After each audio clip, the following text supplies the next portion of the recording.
తాజాగా BCY party అధ్యక్షుడు బోడి రామచంద్ర యాదవ్ చిత్తూరు జిల్లాలోని చౌడేపల్లి మండలంలో పర్యటించారు. బస్టాండ్ కూడలిలో ఆయన ఇచ్చిన ప్రసంగం చాలా మందిని ఆకట్టుకుంది. ఆయన మాట్లాడుతూ ఏపీ సీఎం జగన్మోహన్ రెడ్డి, మంత్రి పెద్దిరెడ్డి రామచంద్రారెడ్డి గత 5 ఏళ్ల కాలంలో అనేక అరాచకాలకు, అవినీతికి పాల్పడ్డారని షాకింగ్ కామెంట్స్ చేశారు.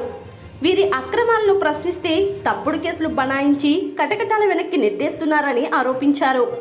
పుంగనూరులో ప్రజాస్వామ్యం ఎక్కడా కనిపించడం లేదని కూడా ఆయన అసహనం వ్యక్తం చేశారు. పుంగనూరు నియోజకవర్గం నుంచి పోటీ చేసే మంత్రి పెద్దిరెడ్డి రామచంద్రారెడ్డిని ఓడించడమే తన ప్రధాన లక్ష్యమని ఈ సందర్భంగా బోడి రామచంద్ర యాదవ్ స్పష్టం చేశారు. అలాగే తమ పార్టీకి ఒకసారి అవకాశం ఇవ్వాలంటూ పొంగనూరు వాసులను కోరారు. అంతేకాదు, బీసీవీ పార్టీని గెలిపిస్తే ప్రతి రైతుకు ఒక పాడి ఆవును కూడా అందజేస్తామని బంపర్ ఆఫర్ ప్రకటించారు.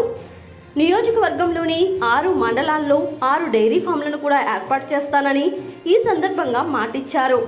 దీనివల్ల స్థానిక నిరుద్యోగులకు ఉపాధి కల్పిస్తానని వివరించారు.